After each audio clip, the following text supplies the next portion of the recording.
আসসালামু আলাইকুম সবাইকে, আশা করি সবাই ভালো আছেন। সো আজকে আমরা একটু ইন্ডেক্স নিয়ে কথা বলবো। ইন্ডেক্স একটা হেলদি কারেকশনের মধ্যে আছে। আমরা একটু দেখার চেষ্টা করবো যে ইন্ডেক্সে কি ধরনের বিহেভিয়ার হলে আমাদের জন্য ভালো, বা ইন্ডেক্সের জন্য ভালো, আর কি ধরনের বিহেভিয়ার হলে আমাদের একটু কশিয়াস হইতে হবে, আমাদের একটু সতর্ক হইতে হবে। সো খুব ক্লিয়ার কাট আমরা দেখতে পাচ্ছি, আমরা যদি একটু উইকলি চার্টে যাই, ইন্ডেক্সের আমি একটু জুম করে দেখানোর চেষ্টা করি আপনাদের। ইন্ডেক্সের উপরের দিকে একটা উইক, নিচের দিকে একটা উইক। নর্মালি এই ধরনের বিহেভ যখন একটা মার্কেট করে, মানে মার্কেট একটা ইন্ডিকেশন মোমেন্টে আছে, মার্কেট ডিসিশন নিতে পারছে না মার্কেট কি করবে। মার্কেট আসলে জানে মার্কেট কি করবে, বাট আমরা ধরে নেই যে মার্কেট ডিসিশন নিতে পারছে না মার্কেট কি করবে। But market knows what market is willing to do. কিন্তু এই ধরনের বিহেভিয়ারে সচরাচর মার্কেট যা করে, market week to week move করে, আবার অনেক সময় বডি টু বডি মুভ করে। এখন এই বডি টু বডি মুভের জায়গাটা আমি একটু এক্সটেন্ড রাখছি, কারণ এইখানে একটা গ্যাপ আছে। মার্কেট এই গ্যাপ থেকেই গ্যাপ টু গ্যাপও মুভ করতে পারে। সো আলটিমেটলি মার্কেট এইটুকের মধ্যেই মুভ করবে। যদি এই গ্যাপ থেকে এই গ্যাপ মুভ করে, তারপরে আমরা দেখতে পাচ্ছি যে মার্কেট এইটুকের মধ্যেই মুভ করতেছে। মার্কেট যদি উইক টু উইক মুভ করে, তারপরেও মার্কেট এইটুকের মধ্যে মুভ করতেছে। আহ, এই রেঞ্জটা হচ্ছে 5,300 থেকে 5,600 আগে। আমরা যদি একটু ক্লিয়ারলি দেখার চেষ্টা করি, 5,300 থেকে মার্কেট লাস্ট ডে ক্লোজ করেছে 5,550। ওকে, রাউন্ড ফিগার আমরা ধরে নিলাম। সো এই রেঞ্জটা এইটুকের মধ্যে। এখন একটা ব্যাপার, মার্কেটের এই রেঞ্জটা, এটা মার্কেটে অনেকদিন সাইডওয়েজ মুভ করতে পারে। আমরা অধিকাংশ ট্রেডাররা শুধু আপ মুভ, ডাউন মুভ, এই দুইটা জিনিস খুব ভালো ভালো বুঝি। আমরা সাইডওয়েজ মুভটা আমাদের ক্যালকুলেশনে রাখি না। এটা খুব বড় একটা প্রবলেম আমাদের ট্রেডিং সাইকোলজির। কারণ আপনি যখন বুঝতে পারবেন না যে মার্কেট কোথায় গিয়ে সাইডওয়েজে থাকবে, তখন কিন্তু আপনি সেখানে ফেয়ারফুল হইতে পারেন। আর ফেয়ারফুল হওয়ার কারণে আপনি হয়তো বা মার্কেট থেকে এক্সিট নিয়ে নেবেন। ধরেন এটা একটা স্টক, আপনার স্টক অনেক বড় মুভ করছে, আপনি এখানে কোথায় মার্কেটে এক্সিট নিয়ে নেবেন বলেন তো? আপনি এইখানে খুবই স্ট্রং দু একটা ক্যান্ডেল দেখলে, ধরেন যে আমরা যদি ডেলিতে যাই, আপনি দেখছেন যে এইখান থেকেও মার্কেটে ফল আসছে, আপনি এইখান থেকেও মার্কেটে ফল দেখতেছেন। আলটিমেটলি আপনি দেখতেছেন কি আসলে? ধরেন এইখান থেকে আপনি ক্যাচ করছেন একটা স্টক, এখানে 40% বাইরে গেছে, আপনার 30% বাড়ার পর আপনি দেখছেন যে মার্কেট 5%, 25% এসে পড়ছিল আপনার পোর্টফোলিও। আপনার 1,75,000 চলে আসছিল সাপোজ, আমি জাস্ট বোঝানোর জন্য বলতেছি। এইবার কি করছে, 1,20,000 পর্যন্ত মার্কেট আসছে, 1,20,000 পর্যন্ত মার্কেট এসে আবার আপনার 1,00,000-এ চলে আসছে। সো আপনার মধ্যে কিন্তু ফেয়ার কাজ করতেছে। এইটা আমরা একটা স্টক ধরে নিয়ে আমরা এটা বিবেচনা করতেছি। কারণ যখন আপনি বুঝতে পারবেন না যে মার্কেট সাইডওয়েজ কোন সময় থাকতে পারে, তখন আপনি এই ধরনের ব্যাপার স্যাপারে এক্সিট করে দিবেন। যে মার্কেট এর আগেও পড়ার চেষ্টা করছে, আবার পড়ার চেষ্টা করতেছে, মার্কেট মেবি ফল করবে। কিন্তু না, মার্কেট এখানে ফল করার অবশ্যই সম্ভাবনা, আমরা যেহেতু প্রবাবিলিটির মার্কেট বলি, সম্ভাবনা আছে 20%, বাট 80% সম্ভাবনা মার্কেট এখানে সাইড টু সাইড মুভ করবে। আমি অলওয়েজ একটা কথা বলি যে স্টক মার্কেট প্রবাবিলিটি আর রিস্ক টু রিওয়ার্ডের গেম। সো এই দুইটা আমাদের বিবেচনা রাখতে হবে। সো অনেক বড় রকমের একটা সম্ভাবনা আছে মার্কেট এইখানে উইক টু উইক মুভ করবে। সো 5,500 থেকে 5,300-র মধ্যে মার্কেট কয়েক সপ্তাহ থাকতে পারে। এখন একটা ব্যাপার বুঝুন, মার্কেট যদি ছোট রেঞ্জের মধ্যে মুভ করে, 5,400 থেকে 5,550, 5,000, হ্যাঁ 5,500, মার্কেট 5,400 থেকে 5,500, 100 পয়েন্টের মধ্যে যদি মার্কেট 2-3 সপ্তাহ মুভ করে, মার্কেটে আরেকটা স্ট্রং মুভ আসার সম্ভাবনা আছে। সো তখন মার্কেট যে কাজটা করে, মার্কেট একটা রেঞ্জিং মার্কেটে আস্তে আস্তে ডাইভার্ট হবে। সো রেঞ্জিং মার্কেট হলে মার্কেট উপরের দিকেও ব্রেক করতে হয়, নিচের দিকেও ব্রেক করতে হয়। এটা পরে আমরা মার্কেটের বিহেভিয়ার দেখে বুঝবো। বাট মার্কেট যদি এই অত্র অঞ্চলের মধ্যে মুভ করা শুরু করে, মার্কেট যদি বড় অঞ্চলের মধ্যে 2-3-4-5 সপ্তাহ থাকা যায়, তাহলে কিন্তু মার্কেট আবার একটা আরেকটু নিচে আসতে পারে। এবং তখন কিন্তু মার্কেটের খুব ভালো রকমের একটা সম্ভাবনা আছে যে মার্কেট এই জোনে আসবে, অথবা এই জোনকে ব্রেক করতে পারে। হয়তো মার্কেট এইরকম কোন একটা জায়গায় আসবে। যদি আমি জাস্ট পসিবিলিটিস এর কথা বলতেছি, যদি আমি আবার রিপিট করতেছি যে কি ধরনের মুভ হইলে কি হইতে পারে। মার্কেট যদি 100 পয়েন্টের মধ্যে 2-3 সপ্তাহ থাকে, মার্কেট আরো আর মিনিমাম আরো একটা মুভ দিতে পারে, যেটা 5700-800 কাছাকাছি যেতে পারে। যেটা আমরা যদি এই দিকে দেখি, হ্যাঁ 5700 থেকে 5800 মোটামুটি আরো মার্কেট 2-250 পয়েন্টের মুভ দিতে পারে। কিন্তু মার্কেট যদি এই লম্বা রেঞ্জের মধ্যে কন্টিনিউ করতে থাকে, তাহলে মার্কেট একটু নিচে আসতে পারে, তারপরে মার্কেট আবার আপ মুভ কন্টিনিউ করতে পারে। সো এই হচ্ছে মোটামুটি ইন্ডেক্সের অবস্থা। আর যেটা বললাম যে আপনার অবশ্যই মার্কেট কোথায় সাইডওয়েজ থাকতে পারে এই জিনিসটা বুঝতে হবে। আমি দু একটা স্টকে যাই, দু একটা স্টকে গিয়ে আমি দেখানোর চেষ্টা করি আপনাদের, যে মানে জাস্ট বোঝানোর জন্য। আমরা র্যান্ডম স্টকে যাব। ওকে, আমরা এটা একটা কাজ করি, আমরা এইখানে তো আসলে অলরেডি মানে যে স্টকটা প্লে করে ফেলছি, এখানে আমি বলতেই পারি যে মার্কেট এখানে এরকম এরকম করতে পারে। আমরা র্যান্ডম একটা স্টকে গিয়ে আমরা যে কোনো জায়গা থেকে স্টকটা কাট অফ করব। ওকে, এখানে শুধুমাত্র ব্যাংক সেক্টর আছে। ওকে, আমরা র্যান্ডম যে কোনো একটা স্টকে গেছি, আমরা এই স্টকটা যে কোনো একটা জায়গা থেকে কাট অফ করব।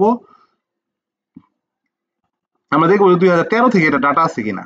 না, 2013 থেকে এটা ডাটা, হ্যাঁ আছে আছে আছে। ওকে, 2013 থেকে ডাটা আছে। আমরা র্যান্ডম যে কোনো জায়গা থেকে স্টকটা কাট অফ করবো, আমরা দেখার চেষ্টা করবো মার্কেট কোথায় সাইডওয়েজ থাকতে পারে, কোথায় মার্কেটে মুভমেন্ট আসতে পারে, এই জিনিসটা আমরা দেখার চেষ্টা করবো। ওকে, আচ্ছা, সো এইখানে একটা জিনিস আমরা খুব ক্লিয়ারলি দেখতেছি, মার্কেট কিন্তু এইখানে কিছুদিন সাইডওয়েজ থাকতে পারে। হ্যাঁ, মোটামুটি এই রেঞ্জের মধ্যে মার্কেট সাইডওয়েজ থাকতে পারে। যদিও প্রিভিয়াস ডাটা আমরা দেখতে পাচ্ছি না, আমরা একটু দেখি মার্কেট এই রেঞ্জে সাইডওয়েজ থাকে কিনা। এটা কিন্তু উইকলি চার্ট।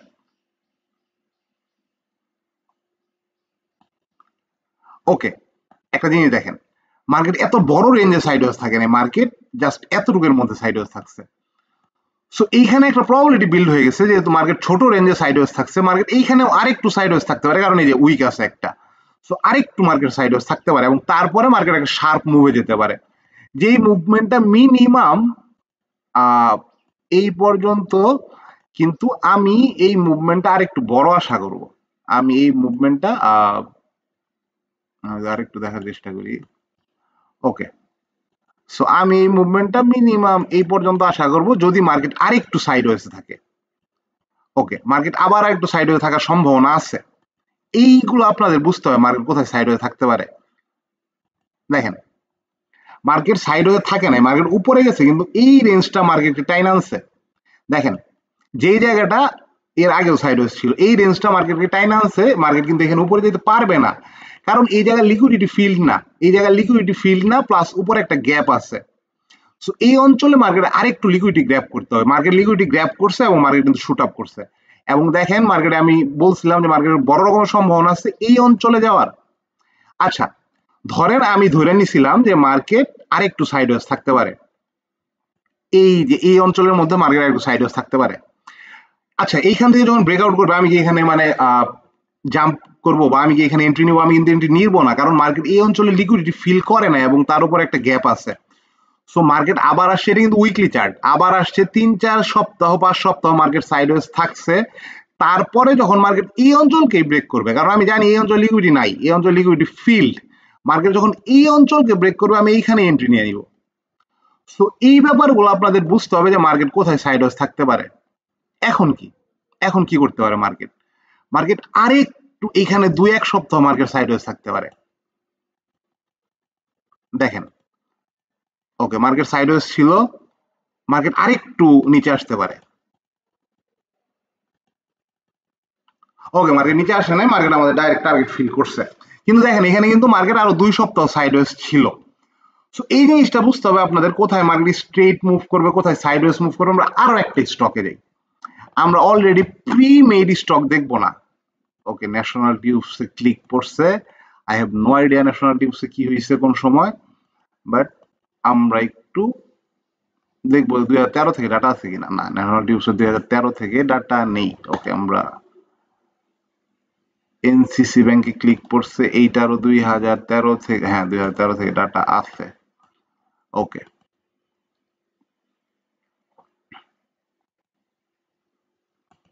সো আমরা যে কোনো একটা জায়গা থেকে কাট অফ করে দিব, 2014 থেকে কাট অফ করে দিলাম আমরা। আচ্ছা মার্কেট এখানে কি করতে পারে কি বলতে পারবেন? দেখেন মার্কেট এই গ্যাপটাকে কিন্তু ধাম কইরা মানে সাইডওয়েজ না থেকে মার্কেট এই গ্যাপটাকে ফিল করে এই পর্যন্ত চলে গেছিল। সো মার্কেট কিন্তু এই রেঞ্জের মধ্যে বেশ কিছুদিন সাইডওয়েজ কন্টিনিউ করতে পারে। মার্কেট উপরের দিকে যাওয়ার চেষ্টা করলেও মুভটা সাস্টেইন করবে না। Let's see. আচ্ছা আমরা একটু ফাস্ট ফরওয়ার্ড করে দিই। ওকে দেখেন এই এই জিনিসগুলো আপনাদের বুঝতে হবে। এখন যদি কেউ এইখানের ব্রেকআউটে ধাম করে এন্ট্রি নিয়ে নেয়, আপনি কিন্তু একটু উপরে এক্সিট করতে পারবেন, আপনি এইখানে এক্সিট করবেন। ধরেন আপনি এইখানে এন্ট্রি নিলে আপনি এখানে এক্সিট করবেন, আপনি 5-6-7% জন্য, কিন্তু আপনি যদি হোল্ড করার চিন্তা করেন আপনি কিন্তু আলটিমেটলি এখানে কিছুই করতে পারবেন না। সো মার্কেটের এই লিকুইডিটি ফিল হইতে হবে। মার্কেট তার লিকুইডিটি ফিল না করে, লিকুইডিটি মার্কেটের অনেক স্ট্রং একটা কনসেপ্ট। দেখেন লিকুইডিটি ফিল করছে, মার্কেট ভি শেপ রিকভারি দিছে, আবার ওই রেঞ্জে যাওয়ার চেষ্টা করতেছে। এখন মার্কেট এই জায়গায় যদি আরেক সপ্তাহ বা 2 সপ্তাহ সাইডওয়েজ থাকে, এইখান থেকে একটা শার্প মুভ আসতে পারে এবং যেটা মিনিমাম এই পর্যন্ত আসতে পারে। এখন মার্কেট এই জায়গায় আরেকটু সাইডওয়েজ থাকতে পারে, এক্সাক্ট এই অঞ্চল থেকেই থাকতে হবে। দেখেন দেখেন ওকে দেখেন এই জায়গায় একটা কিন্তু ব্রেকআউট করছিল, আমি কিন্তু এই জায়গায় নিব না, আমি বলছিলাম এক্সাক্ট এই অঞ্চলেই মার্কেটের কিছু সাইডওয়েজ থাকতে হবে। এই জায়গায় একটা লিকুইডিটি গ্যাপ আছে, আপনারা দেখতে পাচ্ছেন কিনা আমি জানি না, বা বুঝতে পারছেন কিনা আমি জানি না। এই জায়গায় দেখেন একটা লিকুইডিটি গ্যাপ আছে। ওকে সো মার্কেট সাইডওয়েজ ছিল, মার্কেট নিচে পড়ছে, আমাদের এখানে তো স্টক পিক করার কোনো নাই, ব্যাপারই নাই। এইখানে আমরা ধরেন এই স্টকটা পিক করতে পারি, এই স্টকটা পিক করার জন্য মোটামুটি একটা বেটার জোন বলতে পারেন। সো ধরেন আমরা এই গ্যাপের নিচে স্টপ লস রাখলাম, আমাদের এন্ট্রি আমরা বড় রাখতে পারি 3-6.5, ফ্যান্টাস্টিক। আমাদের একটা এন্ট্রি জোন আছে, মার্কেট মোটামুটি উপর অঞ্চল লিকুইডিটি ফিল করছে। লেটস সি মার্কেট কি করে। ওকে মার্কেট এই অঞ্চলে যেহেতু সাইডওয়েজ থাকতেছে, it's not a good sign. তারপর আমরা দেখবো মার্কেট কি করে।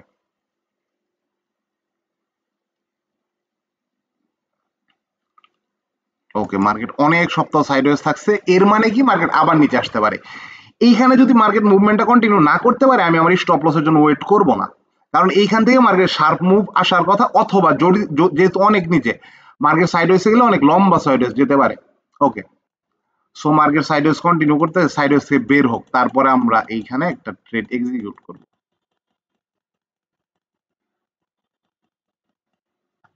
ওকে মার্কেট সাইডওয়েজ থেকে বের হইছে, মার্কেট অনেক স্ট্রং একটা মুভ নিছে, আবার মার্কেট কিছুদিন সাইডওয়েজ থাকতে পারে। ওকে সাইডওয়েজ না, মার্কেট ডাইরেক্ট শার্প পড়ে গেছে। ওকে কিন্তু এইখানেও ট্রেড এক্সিকিউট করা যায় না, আবার মার্কেট সাইডওয়েজ থাকতে পারে, কিচ্ছু করার নেই। এইবার একটা ট্রেড এক্সিকিউট করা যায়। দেখেন আমি ব্রেকআউটের আগেই আমি ট্রেড এক্সিকিউট করতেছি।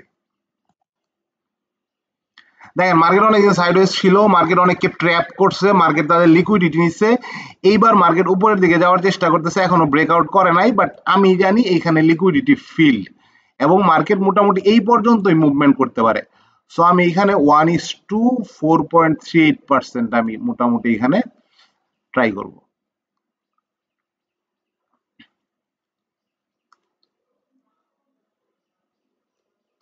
দেখেন দেখেন দেখেন দেখেন দেখেন আমি এখানে কিন্তু স্টপ লস ট্রেল করতাম, মার্কেটের লিকুইডিটি ফুল ফিল্ড, আমি কিন্তু একদম মানে অনেক বড় একটা টার্গেট নিছি 1:4.38, কিন্তু মার্কেটে আমি কিন্তু স্টপ লস ট্রেল করতাম এবং আমার টার্গেট হিট করার পরে কিন্তু মার্কেট আর খুব একটা নিচের দিকে মুভ করে নাই।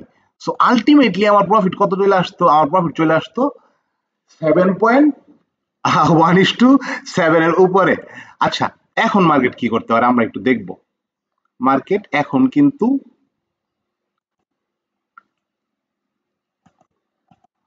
এই অঞ্চলের মধ্যে সাইডওয়েজ কন্টিনিউ করতে পারে। সো আমি শিওর শট এইখান থেকে একটা ভালো প্রফিট নিয়ে নিব, কারণ আমরা এর উপরে আবার একটু রিজেকশন পয়েন্ট দিতে, মার্কেট আরেকটু উপরেও যায় মার্কেট রিজেক্ট করবে এবং এই অঞ্চলের মধ্যে মার্কেট সাইডওয়েজ থাকতে পারে। আমরা কিন্তু আসলে কি মানে ট্রেড নিচ্ছি, মানে ট্রেড পারফর্ম করছি এরকম কিছু দেখানোর চেষ্টা করতেই না, আপনাদের মার্কেট কোথায় সাইডওয়েজ থাকতে পারে এই জিনিসটা বোঝানোর চেষ্টা করছি। মার্কেট লাভ নাই, মার্কেট উপরে যেতে পারবে না। দেখেন দেখেন দেখেন দেখেন একটা জিনিস দেখেন, দেখেন আমি যেটা বলছিলাম, মার্কেট যদি একটু উপরেও যায়, মার্কেটের এই অঞ্চলে আবার সাইডওয়েজ থাকতে হবে। সো অনেক বড় অঞ্চলে থাকে না, অনেক ছোট অঞ্চলে থাকছে, বাট স্টিল মার্কেট উপরের দিকে যেতে পারবে না সম্ভবত, মার্কেটের আবার নিচে আসতে হবে। ওকে ওকে ওকে, দেখছেন, এই হচ্ছে ব্যাপার। দেখেন আমার রেঞ্জের মধ্যে মার্কেট ঢুকছে, রেঞ্জের মধ্যে কিন্তু মার্কেট মোটামুটি বেশ অনেকদিন সাইডওয়েজ কন্টিনিউ করছে, আবার মার্কেট মুভ করছে। সো এইটা আমার কাছে ম্যাটার করে না। সো আমি এই জায়গায় কিন্তু আমি কোনো রকম ফোমো ফিল করতাম না, কারণ আমি জানি মার্কেটে কি হইতেছে। সো মার্কেট এই অঞ্চলে আসছে, এই অঞ্চল এক্সাক্ট মানে এখানে একটা দেখেন, আমাদের এখানে কিন্তু একটা আমরা যদি একটু দেখি, হ্যাঁ এই যে এই অঞ্চলে, এই অঞ্চলে কিন্তু আমরা আগে একটা লেভেল মার্ক করে রাখলাম, এই এক্সাক্ট লেভেল থেকে মার্কেট রিজেকশন নিছে। মার্কেট দেখেন সাইডওয়েজ কিন্তু কন্টিনিউ করছে, কোথায় করছে, এই গ্যাপটাতে, এই গ্যাপটাতে মার্কেট 1 2 3 4 সপ্তাহ মোটামুটি এই গ্যাপটাতে সাইডওয়েজ কন্টিনিউ করছে। এই অঞ্চলে লিকুইডিটি ফিল আমার ফাস্ট ফরওয়ার্ড ছিল, না হলে হয়তো আমি এদিকে কোনো একটা ট্রেড নেওয়ার চেষ্টা করতাম, হোয়াট এভার। মার্কেট তারপরে এই অঞ্চলে আরো কিছুদিন সাইডওয়েজ কন্টিনিউ করছে, তারপরে মার্কেট আবার শার্প মুভে গেছে। এই ব্যাপারগুলো বুঝতে হবে। এই মার্কেট যদি আপনার মার্কেটের যদি আপনারা মানে মুভমেন্ট গুলো বুঝতে পারেন যে মার্কেট কোথায় কি ধরনের মুভ করতে পারে, তাহলে আপনাদের মধ্যে ফোমো ফিল হবে না। এবং আমি বারবার আমার লাস্ট 2টা ভিডিওতে আমি ফোমো নিয়ে কথা বলছি, আমি আপনাদের মানে বারবার ফোমো নিয়ে কথা বলতেছি, কারণ যে ব্যাপারটা হয় আপ ট্রেন্ড মার্কেটে আমরা ফোমো ফিল করা শুরু করি কোন একটি স্টক বাড়তে থাকলে, বাট লিকুইডিটি না নিয়ে মার্কেট যেতে পারে না। এই জায়গায় মার্কেট কি করছে বুঝছেন একটা ব্যাপার, এই জায়গায় মার্কেট এই যে দেখেন একটা চ্যানেলের মতো, এই জায়গায় মার্কেট একটু ক্লিয়ারলি দেখাই, জিনিসগুলো খুব ইম্পর্টেন্ট, এগুলো যদি না বোঝেন তাহলে আসলে মুশকিল, মানে বুঝতেই পারবেন না যে কোথায় আমার মানে বসে থাকা উচিত, কোথায় আমার স্টপ লস ট্রেল করা উচিত। দেখেন মার্কেট যখন এই জায়গায় চ্যানেলের মতো কনভার্ট হয়েছে, মার্কেট এই চ্যানেলে যদি এই 4 5 সপ্তাহ থাকতো, আমি কিন্তু এইখানেই স্টপ লস ট্রেল করে বসে থাকতাম। কিন্তু মার্কেট যখন তারপরেও আমরা দেখতে পাচ্ছি যে মার্কেট প্রায় 1 2 3 4 5 6 7 8 9 10 11 12 13 14 15 19 20 সপ্তাহ এই চ্যানেলের মধ্যে আসলো, মানে কয়েক মাস ছিল। তো কয়েক মাস থাকলে এখান থেকে লিকুইডিটি নিবে, খুব স্বাভাবিক। এখানে যারা মার্কেট এত সহজে আপনাকে মার্কেট থেকে প্রফিট নিয়ে যেতে দিবে না। তো মার্কেট যেটা আমি আজকে ইন্ডেক্সে বলছি, মার্কেট যদি অনেক লম্বা সময় থাকে বা অনেক লম্বা রেঞ্জের মধ্যে থাকে, তাহলে কিন্তু মার্কেটে একটা মানে নিচের দিকে আসবে, লিকুইডিটি নিবে, আপনাদের সবাইকে ভয় দেখাবে, মার্কেট থেকে আউট করবে, তারপরে মার্কেট আবার তার শার্প মুভে যাবে। সেম এইরকম যদি ইন্ডেক্সে মার্কেট, ইন্ডেক্স যদি অনেক দিন থাকে আর ইন্ডেক্স যদি কম সময় থাকে, তাহলে কি হতে পারে দেখেন, এই জায়গায় মার্কেট কি করছে, 1 2 3 4 5 সপ্তাহ মাত্র, মাত্র 1 মাসের একটু বেশি মার্কেট সাইডওয়েজ থেকে মার্কেট আরেকটা মুভমেন্ট কন্টিনিউ করছে। আমরা আরো দেখি যে মুভমেন্টের আগে মার্কেট কতদিন সাইডওয়েজ ছিল। ওকে, এই জায়গায় কি করছে মার্কেট, 1 2 3 4 সপ্তাহ থেকে মার্কেট আরেকটা মুভমেন্ট কন্টিনিউ করছে। কিন্তু যখনই এই টাইম ফ্রেমটা অনেক বড় হয়ে গেছে এবং এই সাইডওয়েজ রেঞ্জটা অনেক লম্বা হয়ে গেছে, দেখেন এই যে রেঞ্জটা লম্বা হয়ে গেছে, মার্কেট নিচে পড়ছে, মার্কেট অনেক দিন সাইডওয়েজ ছিল, মার্কেট নিচে লিকুইডিটি গ্র্যাবের জন্য আসছে। সো এই ব্যাপারগুলো যদি আপনারা না বোঝেন, এবং দেখেন এই জায়গায় কিন্তু খুব কম সময় সাইডওয়েজ ছিল, তাহলে বলতে পারেন যে ভাই এখান থেকে আপ মুভ নেয় নাই কেন, মার্কেট তার লিকুইডিটি ডান করে নাই, মার্কেটের লিকুইডিটি স্টিল নট ডান। এই জায়গাটা হচ্ছে মার্কেটের একুমুলেশন জোন। আচ্ছা আমি আরেকটা কথা বলি ভলিউম নিয়ে, আমি দেখছি যে দুই একটা ভিডিও আসছে, ওকে আমি কারো নাম বলবো না, কিছু বলবো না। ভলিউম কিন্তু ম্যানিপুলেট করা সবচেয়ে সহজ, সবচেয়ে বেশি ম্যানিপুলেট হয় ভলিউম। আচ্ছা ভলিউম জিনিসটা কি, ভলিউম জিনিসটা হচ্ছে ট্রানজেকশন। আচ্ছা অলরেডি মেড চার্ট থেকে আমি যদি আপনাদের বলতে যাই, আমি আপনাদের অনেক কিছু বুঝাইতে পারবো। দেখেন এই যে হঠাৎ করে স্ট্রং ভলিউম চলে আসছে, এর জন্য মার্কেট নিচে আসছে, এই করছে সেই করছে। আমি এরকম কিছু করি নাই, কারণ আমি আপনাদের দেখানোর চেষ্টা করছি যে আমরা মার্কেটে কিভাবে ট্রেড করতে পারি। ওকে, সো ওকে ভলিউম নিয়ে যে ব্যাপারটা আমি বলতে চাচ্ছি সেটা হচ্ছে ভলিউম কিন্তু অনেক বেশি ম্যানিপুলেট করা যায়। কিভাবে ম্যানিপুলেট করা যায়? আচ্ছা ভলিউম জিনিসটাই, ভলিউম হচ্ছে প্রপার ট্রানজেকশন, যে 60 ধরেন 600টার শেয়ার আজকে ট্রানজেকশন হয়েছে, সো এই 600 শেয়ারের প্রাইসই ভলিউম হিসেবে কাউন্ট হবে। সো থিং ইজ 600টা শেয়ার যে ট্রানজেকশন হয়েছে, ধরেন এই ক্যান্ডেলে 600টা শেয়ার ট্রানজেকশন হয়েছে, এখন তার মানে কি এইখানে 300টা 600টা শেয়ার বাই হয়েছে, 600 শেয়ার সেল হয়েছে, তার মানে তো 600 শেয়ার ট্রানজেকশন হয়েছে। এখন এই ট্রানজেকশনটা ধরেন আমার কাছে 15 শেয়ার আছে, আমি কি দুইটা ব্রোকারেজ অ্যাকাউন্ট থেকে গিয়ে আমি এই 600 শেয়ার ট্রানজেকশন করতে পারবো না? আমি আমার নিজের শেয়ার এক ব্রোকারেজ হাউস থেকে সেল করতেছি, আমার নিজের শেয়ার এক ব্রোকারেজ হাউস থেকে বাই করতেছি। Is it possible or not? এটা প্রচুর হয়, এইটা প্রচুর হয়। That's why volume is manipulated.